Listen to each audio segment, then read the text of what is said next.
أعوذ بالله من الشيطان الرجيم. بسم الله الرحمن الرحيم.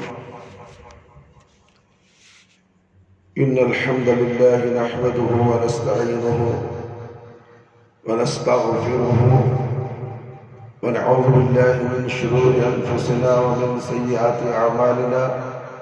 من يهده الله فلا مضل له ومن يضلل فلا هادي له، ونشهد أن لا إله إلا الله وحده لا شريك له، وأشهد أن محمدا عبده ورسوله.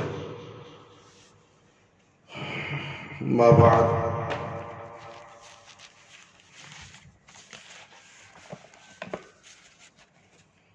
اچھی تربیت کا صحیح طریقہ،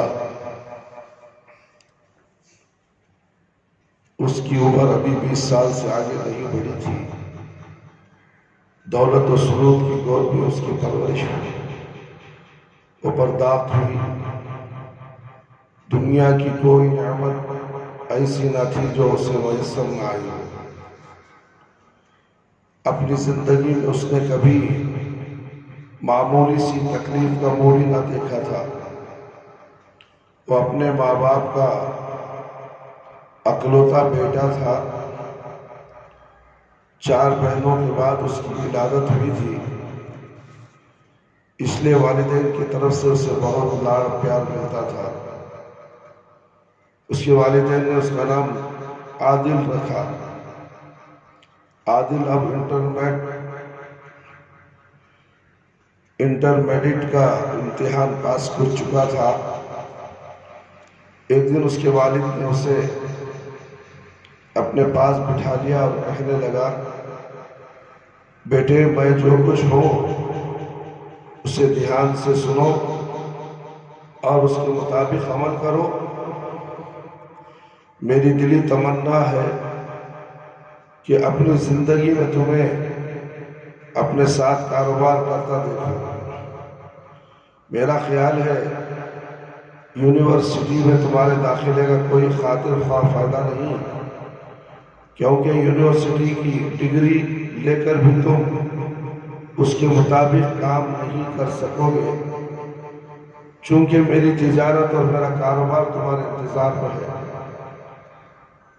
عادل تھوڑی دیر سر جھکائے سوچتا رہا، پھر بولا، ابا جان، آخر میں آپ کی باتوں سے اتفاق کیوں نہ کروں؟ خود اپنے ہی بھلے کے لیے آپ کے ارشادات ماننے میں بھلا کیا حرج ہے؟ جب مجھے اپنے کاروبار کا ذمہ دار بننا ہی ہے تو مجھے اس کے اصول و ضوابط اور حقیقت ضرور سمجھنی چاہیے. تم مجھے اپنی حتمی رائے بتاؤ. عادل والد نے قطع کلامی کرتے ہوئے کہا، میں آپ کے ارشادات سے پوری طرح متفق ہوں، اللہ تمہیں برکت دے. عادل نے سنجیدگی سے کہا. عادل کی موافقت سے والد کو بڑی خوشی ہوئی. اسے یوں محسوس ہوا جیسے اس کی ساری تمناؤں کا ترین خواب پورا ہو گیا. والد اپنے بیٹے کی ہر خواہش منٹوں میں پوری کر دیتا تھا. عادل اب اپنے والد کے ساتھ کاروبار میں شامل ہو چکا تھا. اس نے باپ کا ہاتھ بٹانا شروع کر دیا. وہ اندرون ملک اور بیرون ملک مختلف شہروں میں اپنے کاروبار کے سلسلے میں جانے لگا. ایک دن سفر سے واپسی پر وہ اپنے خالہ زاد ماجد کے گھر پہنچا جو اس کا سب سے قریبی دوست تھا. اس کی خالہ نے دروازہ کھولا اور کہنے لگی، ماجد اپنے کمرے میں تنہا پڑا ہوا ہے. لیکن میرے بیٹے عادل، میں تمہیں بتا دوں کہ ماجد پہلے سے بہت بدل چکا ہے. یہ سنتے ہی عادل کا رنگ بدل گیا. اس نے فوراً پوچھا، آخر وہ کیسے بدل گیا خالہ؟ خالہ نے جواب دیا، وہ کئی دن سے اپنے کمرے میں تنہا پڑا ہوا ہے، کھانے پینے کا بھی ہوش نہیں ہے. عادل ہنس پڑا، کہنے لگا، خالہ پریشانی کی کوئی بات نہیں، انشاءاللہ میں اسے اصلی ڈگر پر لاتا ہوں۔ یہ کہہ کر عادل نے اپنی جگری ساتھی ماجد کے کمرے میں داخل ہوا۔ دونوں انتہائی شوق سے ملے اور محو گفتگو ہو گئے۔ اچانک عادل نے دیکھا کہ ماجد کی حالت غیر ہو رہی ہے۔ ماجد کیا ہو گیا؟ تمہیں کون سا مرض چمٹ گیا ہے؟ وہ ڈوبتے ڈولتے لہجے میں بولا، اس دراز میں انجیکشن رکھا ہوا ہے، فوراً نکالو اور مجھے لگا دو۔ ماجد انجیکشن لگنے کے بعد اپنی طبیعت حالت پر آ گیا۔ آخر یہ کون سا مرض لاحق ہو گیا ہے؟ یہ کس بیماری کا انجیکشن ہے؟ عادل نے حیرت سے پوچھا۔ دراصل یہ روگ ہیروئن پینے کی وجہ سے لگا ہے۔ ہیروئن بھی ایک نشہ آور چیز ہے، جیسے گانجا ہوتا ہے، افیم ہوتی ہے، اسی طرح ہیروئن بھی ایک نشہ آور چیز ہوتی ہے۔ عادل ہیروئن انسان کے لیے ایسی موت ہے جو بظاہر موج مستی کے دامن میں چھپی رہتی ہے۔ عادل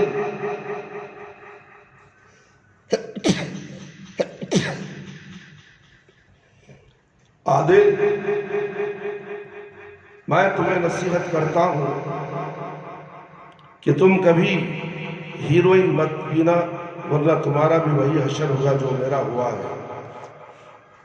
میں ایسے دور سے گزر رہا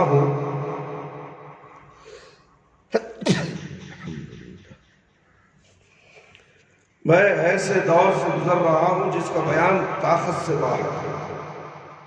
میری زندگی اجیرن ہو گئی ہے۔ ماجد کی بات سن کر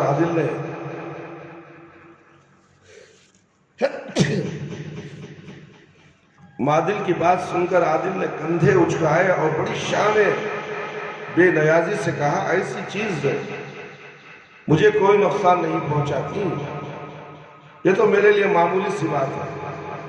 میں نے کئی دفعہ حشیش کا چسکا لیا ہے، مجھے تو آج تک کچھ نہیں ہوا۔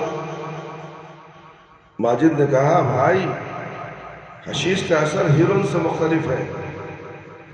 ہیروئن انسان کو قتل کر دیتی ہے۔ عادل نے ماجد کی بات کو ناقابل توجہ سمجھا اور دراز سے ہیروئن نکال کر پینے لگا۔ چند ہی لمحے گزرے تھے کہ اس نے کروٹ دی اور بے ہوش ہو گیا۔ تھوڑی دیر بعد جب ہوش آیا تو ماجد نے اسے پھر ہیروئن سے دور رہنے کی تلقین کی۔ دوسرے دن عادل ماجد کے گھر گیا۔ ماجد کے پاس اس کے دوستوں کی بھیڑ لگی تھی۔ وہ سب ہیروئن پینے میں منہمک تھے۔ عادل نے ان کے ساتھ گزشتہ روز کی لذت لینی چاہیے، چنانچہ وہ بھی ہیروئن پینے میں مصروف ہو گیا۔ اچانک ایک دن عادل کو اطلاع ملی کہ ماجد اور اس کا تمام گروہ گرفتار ہو گیا ہے۔ اس کو ہیروئن فروخت کرنے والے نے کئی گروہ کا علم ہو گیا، اور جب ان کو معلوم ہوا کہ یہ امیر کاروباری ہے تو اسے نہایت مہنگی ہیروئن فروخت کرنے لگا۔ ماجد کچھ ہی مدت بعد جیل سے رہا ہو کر گھر آیا۔ جیل سے آتے ہی اسے ہیروئن اور حشیش پینے کی وجہ سے ایسا مرض لاحق ہوا کہ وہ ایڑیاں رگڑ رگڑ کر موت کے گھاٹ اتر گیا۔ ماجد کی وفات سے عادل کو بڑا دھچکا لگا، کیونکہ ماجد اس کا بہت ہی قریبی دوست تھا۔ اب عادل بھی بیمار رہنے لگا اور پھر وہ اپنے علاج کے لیے مصر کے دارالحکومت قاہرہ چلا گیا۔ وہاں ڈاکٹروں نے اس کا اچھی طرح سے علاج کیا اور وہ شفا یاب ہو کر وطن لوٹ آیا۔ عادل اب نشہ آور چیزوں سے کلی طور پر سبکدوش ہو چکا تھا۔ جب بھی اس کے خیالوں کا رخ نشے کی طرف بڑھنے لگا وہ فوراً چونکتا اور اپنے خیالوں کو جھٹک دیتا۔ عادل کا والد اور اس کی اس حرکت سے اکثر بے خبر تھا۔ ایک دفعہ اس نے کاروبار کے سلسلے میں اپنے بیٹے کو یورپ بھیجا۔ اس ملک میں جہاں کی سوسائٹی اور پدر آزاد ہے، عادل کا وہاں ایک ایسے گروہ سے تعارف ہے جس کے ارکان ہیروئن پیتے تھے، اور انہوں نے اسے بھی اس کی دعوت دی۔ ان کا کہنا تھا کہ تھوڑی بہت پی لو، تمہیں کوئی نقصان نہیں پہنچے گا، تم اسے پی لو، پی کر تو دیکھو کتنا مزہ آتا ہے، اگر پسند آئے تو استعمال کرنا ورنہ چھوڑ دینا۔ عادل ان کی باتوں کی حقیقت خوب سمجھتا تھا۔ عادل نے خود کو ہیروئن کے استعمال سے کچھ دن تک بچائے رکھا، مگر کب تک؟ برے دوستوں کی باتیں اس کے دل و دماغ میں سرایت کر گئیں۔ چنانچہ اس نے پھر ہیروئن پینی شروع کر دی۔ اس کے نتیجے میں اس کی عادت یعنی اس کی حالت بگڑتی چلی گئی۔ اب وہ ہیروئن کے بغیر رہ نہیں سکتا تھا۔ دوستوں نے جب عادل کی صورتحال دیکھی تو انہوں نے اس کے خلاف ایک سازش کی، اس کی لاکھوں کی رقم چوری کر لی اور وہاں سے بھاگ گئے۔ عادل کو ہوش آیا تو وہ لٹ چکا تھا۔ جو مقررہ پروگرام کے مطابق واپس نہیں آیا تو اس کے والد کو بڑی تشویش لاحق ہوئی۔ چنانچہ اس کا والد اس کی تلاش میں یورپ گیا۔ جب وہ متعلقہ شہر پہنچ کر اس کے کمرے میں گیا جہاں اس کا بیٹا ٹھہرا ہوا تھا تو یہ دیکھ کر اس کی آنکھیں پھٹی کی پھٹی رہ گئیں کہ عادل نشے میں لت پت پڑا ہے۔ اس کی شکل بگڑ چکی ہے، بدن کا رنگ و روپ اجڑ چکا ہے اور صحت کی چولیں ہل چکی ہے۔ یہ منظر دیکھ کر والد کو ناقابل بیان صدمہ ہوا اور اس کی آنکھوں سے آنسو بہنے لگے۔ وہ بیٹے کو لے کر وطن واپس آیا، ایک اچھے ہاسپٹل میں علاج کے لیے داخل کرایا۔ اللہ کے فضل اور پھر ڈاکٹروں کی کوشش سے وہ پھر شفا یاب ہو گیا۔ اس واقعے سے عادل کے والدین کی آنکھیں کھل گئی اور انہیں ایسا سبق حاصل ہوا جسے وہ زندگی بھر نہ بھلا سکے۔ انہیں اب محسوس ہوا کہ اولاد کو بھاری رقم دے کر اس کے پر اندھا اعتماد کر کے اس کی اچھی تربیت نہیں کی جا سکتی۔ پیسوں کے ذریعے کاروبار میں مبتلا کر کے بیٹے کی تربیت نہیں کی جا سکتی۔ پیسہ تربیت نہیں، پیسہ بگاڑ دیتا ہے انسان۔ اچھی تعلیم، اونچی تعلیم، دینی تعلیم سے آستہ اگر شخص ہے، اس کے ہاتھ میں پیسہ آئے تو وہ بھٹکے گا نہیں۔ جب تک کہ دنیا کی تعلیم کے ساتھ دینی تعلیم نہ ہو، چاہے وہ کاروبار کرے، کچھ بھی کرے، بھٹک نہیں سکتا۔ اگر دینی تعلیم نہیں ہے، دنیاوی تعلیم ہے، تو جب اس کے ہاتھ میں پیسہ آیا تو وہ پھسل سکتا ہے۔ برے دوستاں اس کے قریب آ سکتے ہیں کیونکہ یہ مالدار ہے، اس کا مال کھانے کے لیے حاسدین اس کے دوست بن جائیں گے اور اس کا مال لوٹ لیں گے اور بری لت میں مبتلا کر دیں گے۔ انسان کی صحت بھی جاتی رہی اور کاروبار بھی جاتا رہا، پیسہ بھی جاتا رہا۔ بری عادتیں، بری صحبتیں انسان کو تباہ و برباد کر دیتی ہیں۔ اس واقعے سے یہی نصیحت مل رہی ہے، باپ کا لاڑ پیار، ماں باپ کا لاڑ پیار بچے کو بگاڑ دیتا ہے، اور اس کے اوپر کاروبار بھی ایسا کہ اس کے ہاتھ میں پوری باغ ڈور دے دی جائے اور خاموش بیٹھا رہے۔ باپ خاموش بیٹھا رہے، بیٹے پر اعتماد کرے اور باہر کی بستیوں میں بھیجتا رہے کاروبار کے لیے۔ یورپ کی کنٹری تو نشے میں ڈوبی ہوئی ہے، باہر کی کنٹری یورپ جو ہے نشے میں ڈوبی ہے۔ ہر جگہ باپ اور بیٹے، ماں اور بیٹیاں نشہ لیتی ہیں، وہاں کوئی تمیز نہیں ہے۔ سب ملے جلے لوگ ہیں۔ انہیں اب محسوس ہوا کہ اولاد کو بھاری رقم دے کر اور اس پر اندھا اعتماد کر کے اس کی اچھی تربیت نہیں کی جا سکتی، خاص طور پر نوجوانوں کو ان کی ضرورت سے زیادہ پیسہ دینا اور ان کا دھیان نہ رکھنا ایسی حماقت ہے جس کے باعث اوقات تلافی بھی نہیں ہو پاتی۔ یہ فیاضی ان کو گڑھے میں دھکا دینے کے متعارف ہے۔ اولاد کی اچھی تربیت کے لیے ضروری ہے کہ اسے محدود بجٹ دیا جائے، اس کے لیل و نہار پر کڑی نظر رکھی جائے اور اس کی حرکات و سکانات غور سے جانچی جائے تاکہ بری صحبت کا شکار نہ ہونے پائے۔ اولاد پر نظر رکھنا ہے، کہاں جا رہا ہے، کہاں بیٹھ رہا ہے، کہاں اٹھ رہا ہے، دوست کون ہے۔ اللہ اکبر، سچ ہو۔ اب جب ہم نظر رکھنے لگے تو ماں باپ کو ہی چھوڑ کے بھاگ گئے، ایسا ہے۔ یا حدیث میں بھی بیان کرتا ہے کہ اولاد کے اوپر نظر رکھو، بری صحبتوں سے ملنے بدوں سے، بری صحبتیں انسان کو تباہ و برباد کر دیتی ہیں۔